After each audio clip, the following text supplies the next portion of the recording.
Hello साथीभाइ दिदीबहिनीहरूलाई good morning है। आज गुड मर्निङ भन्ने दिन पाएछु है। अन्त म चाहिँ के भन्न चाहन्छु भनेदेखि चाहिँ तपाईँहरू पनि यदि गाडी चलाउनु हुँदैछ भनेदेखि चाहिँ चाहे गाडी चलाउनुहोस् चाहे जेसुकै चलाउनुहोस् है, तर आफूले गर्ने काममा चाहिँ रोग चाहिँ पत्ता लगाउनु सकेन भनेदेखि चाहिँ नि कुनै पनि हादसा हुनसक्छ है। हिजो म आउँदा आउँदै अचानक बाटोमा ब्रेक कम हुनु लाग्यो अन्त मेरो पालो बिस्तारै गाडी साइड गरेर हेरेको ब्रेक ट्युबै कट भएछ हो। अनि त्यहाँदेखि अब राति आउँदै भइसकेको थियो है, 8-9 बजिसकेको थियो। अनि मेरो पालो अब मेकानिक कहाँ खोज्नु, अब सामान फेरि बिहान सामान डेलिभरी गरिदिनु पर्ने होइन। अनि त्यहाँदेखि के गरौँ भयो। त्यहाँदेखि अन्त लास्टमा चाहिँ उपाय नलागेर चाहिँ एउटा जुगारी गरेर लिएर आएको छु कि मैले।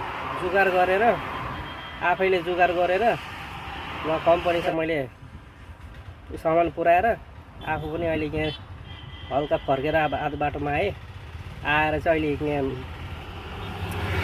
एउटा पङ्चर दोकानबाट चाहिँ मैले अलिकति ट्युब लिएर आएको छु।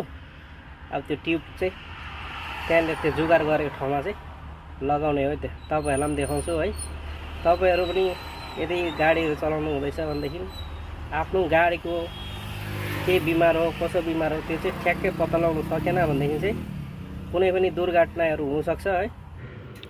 यहाँ हेर्नुहोस् त, यसरी चाहिँ मैले हिजो हो बाँधेर चाहिँ यो अब जुगारी आइडिया गरेर लिएर आएको छु है।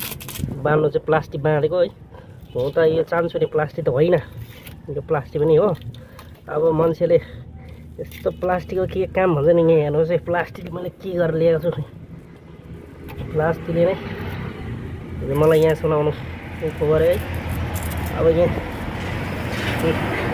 पुरा यसरी चाहिँ बाँधेर चाहिँ लिएर आएको हो। यो प्लास्टिक चाहिँ मैले किन बाँधेको भन्दाखेरि चाहिँ यो चाहिँ अलिकति सिधा गरेको, सिधा गर्दा चाहिँ त्यो जुन चाहिँ ग्याप छ त्यो चाहिँ अलिकति टालिँदो रहेछ। मैले यसरी सिधा गरेर बाँधेको।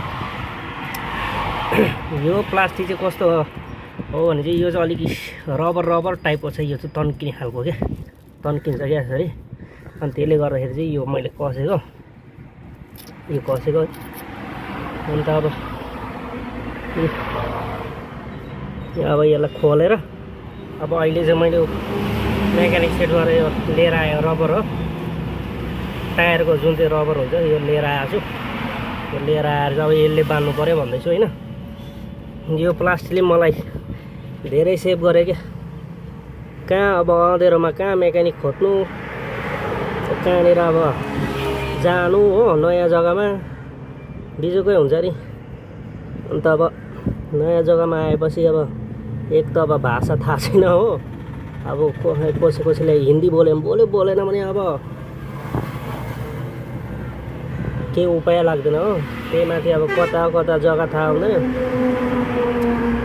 अन्त आफ्नो आइडियाले चाहिँ मैले यसरी यो प्लास्टिक बाँधेर लिएर आएको है साथी। अब यो चाहिँ अरू ओइल ट्युबमा हो भने त यसको काम छैन होइन। मेरो चाहिँ यो एयर ट्युब भएकोले गर्दाखेरि चाहिँ यो चाहिँ अलिकति सपोर्ट भयो है। यो अलिकति सपोर्ट भयो, सबै यो चर्चरे लागेको छ। यो चर्चरे लागेर चाहिँ ट्युब फाटेछ होइन। हुन्छ साथी हो, म अब यो रबर बाँधेर चाहिँ तपाईँहरूलाई देखाउँछु है त कस्तो हुने रहेछ।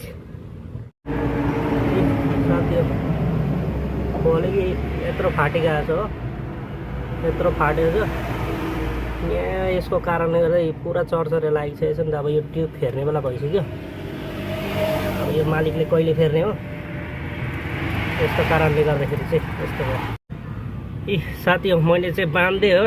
अहिले चाहिँ मजाले यो रबर बाँधेको छु। अब यति गरेपछि चाहिँ चेन्नईसम्म पुगिन्छ होला भन्ने आशा छ है। अब यहाँभित्र कहाँबाट पनि लिक चाहिँ हुनु चाहिँ कि अब यो अहिले म यहाँ गर्नु सक्दिनँ। अब जसो बिस्तारै गएर वहीँ गएर खोलेर बनाउनु पर्ला। अहिले जुगारी काम चाहिँ यति चाहिँ भएको छ हो। अब रातिको हेरी त बहुत बेटर भएको छ अहिले त होइन, बहुत राम्रो भएको छ। हिजो राति त अब प्लास्टिकको भरमा आएको, अब प्लास्टिक बाँधेर हो। अब अहिले त यो टायरको यो ट्युब हो क्या, अहिले यसलाई कस्दैछु छु। अब यति भएपछि त पुगिन्छ होला चेन्नईसम्म। हस् त साथीभाइ, अब गाडीको रोग चाहिँ पत्ता लागेन भनेदेखि चाहिँ कतिखेर के हुन्छ थाहा हुँदैन है साथी हो। तपाईँहरू पनि ध्यान राख्नु होला।